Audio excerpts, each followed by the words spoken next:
हम इस वक्त श्रीहरिकोटा के उसी इसरो लॉन्च पैड पर वर्चुअली मौजूद हैं, जहां से अब से कुछ घंटे के बाद भारत की उम्मीदें उड़ान भरने वाली हैं। मेरे पीछे वही विशाल बाहुबली सीना ताने खड़ा है, जो 140 करोड़ हिंदुस्तानियों की जिद को जुटाकर विजय गाथा लिखने अंतरिक्ष में जाने वाला है।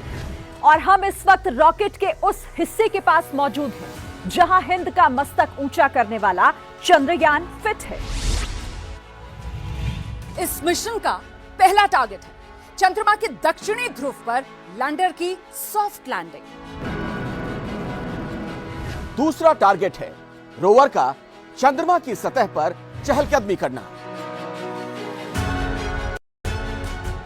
और तीसरा टारगेट है वहां से जुटाई जानकारी के जरिए चंद्रमा के रहस्य से पर्दा उठाना।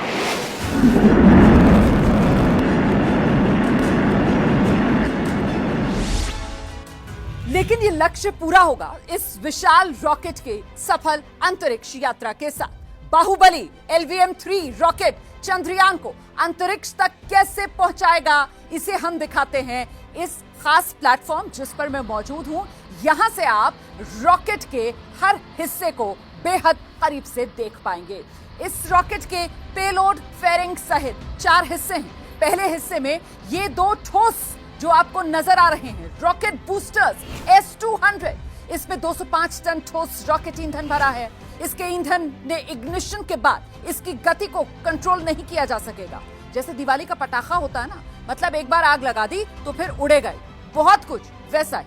दुनिया के सबसे बड़े ऑपरेशनल सॉलिड प्रोपेलेंट बूस्टर्स में से ये एक है। इन दोनों के बीच जो आपको सफेद रॉकेट का हिस्सा नजर आ रहा है वो L110 लिक्विड स्टेज इंजन है।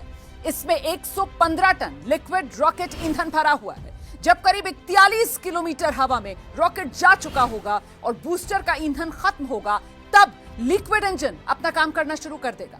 रॉकेट के उड़ान भरने के 200 सेकेंड बाद इसमें इग्निशन होगा और सबसे जटिल हिस्सा high thrust cryogenic upper stage, तकनीकी भाषा में C-25 नाम इसको दिया गया है। अभी तक सिर्फ 6 देश ही इस क्रायोजेनिक इंजन को बना पाए हैं और हिंदुस्तान भी उन्हीं में से एक है। इसकी खासियत यह है कि बेहद कम तापमान पर रॉकेट ईंधन का इस्तेमाल करता है। इसमें 28 टन लिक्विड ऑक्सीजन और लिक्विड हाइड्रोजन भरा हुआ है। तो इन तीनों इंजन की जिम्मेदारी है सबसे ऊपर वाले हिस्से में फिट चंद्रयान के इंटीग्रेटेड मॉड्यूल को पृथ्वी की बाहरी कक्षा में पहुंचाना। वैसे आपको बता दें कि इस LVM-3 रॉकेट की सफलता की जो दर है वो 100% मतलब 100% रही है। पिछले 6 लॉन्च जो हैं वो सफल रहे हैं। चंद्रयान 2 भी इसी सीरीज के रॉकेट से आसमान में गया था।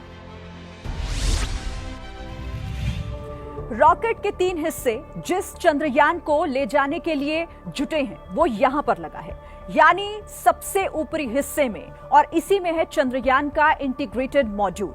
इसके भीतर वही प्रोपल्शन मॉड्यूल है जिसके ऊपर चंद्रयान 3 फिट है। चंद्रयान यानी लैंडर और उसके भीतर रखा हुआ रोवर, जिसकी मंजिल है चंद्रमा के दक्षिणी ध्रुव पर लैंडर को सकुशल चांद पर उतारना और रोवर को चंद्रमा की सतह पर चहलकदमी करना। वही रोवर चांद के रहस्य से पर्दा उठाएगा, क्योंकि चांद के दक्षिणी ध्रुव पर आज तक कोई नहीं पहुंचा है।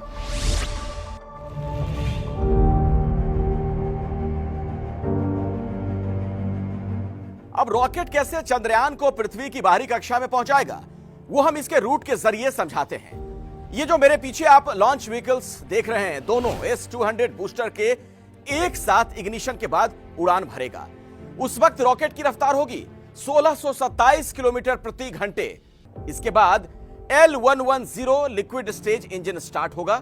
लॉन्च के 108 सेकेंड बीत जाने के बाद रॉकेट तब तक आसमान में 45 किलोमीटर ऊपर पहुंच चुका होगा। रफ्तार बढ़कर हो जाएगी 6437 किलोमीटर प्रति घंटे। इसके बाद दोनों बूस्टर 127वें सेकेंड में यानी करीब 2 मिनट के बाद रॉकेट से अलग होंगे। तब तक आसमान में 62 किलोमीटर ऊंचाई पर रॉकेट पहुंच चुका होगा। रफ्तार बढ़कर पहुंच चुकी होगी करीब 7000 किलोमीटर प्रति घंटे। इसके बाद चंद्रयान 3 को वायुमंडल की गर्मी और नुकसान से बचाने वाली हीट शील्ड अलग होगी, यानी जिस हिस्से में चंद्रयान का इंटीग्रेटेड मॉड्यूल है वो अलग होगा और चंद्रयान का इंटीग्रेटेड मॉड्यूल खुले आकाश में दिखने लगेगा। 195वें सेकंड हो चुके होंगे आसमान में 115 किलोमीटर की ऊंचाई पर और रफ्तार 9200 किलोमीटर के पार लिक्विड इंजन रॉकेट से अलग हो जाएगा और रफ्तार बढ़कर 16000 किलोमीटर के पार होगी और फिर लॉन्च व्हीकल से यह लिक्विड इंजन भी अलग हो जाएगा। अब इस क्रायोजेनिक इंजन के काम करने की बारी आएगी। 2 सेकंड के भीतर क्रायोजेनिक इंजन स्टार्ट होगा। 308 सेकंड बीतते ही यहां से 954 सेकंड तक क्रायोजेनिक इंजन जमीन से 175 किलोमीटर की ऊंचाई तक चंद्रयान को लेकर जाएगा और अब तक रफ्तार दुगनी हो चुकी होगी 36,871 किलोमीटर प्रति घंटे।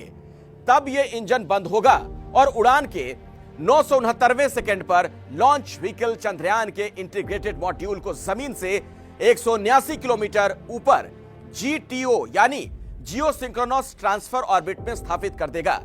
इसके बाद सौर पैनल खुलेंगे और चंद्रयान पृथ्वी के चक्कर लगाना शुरू कर देगा।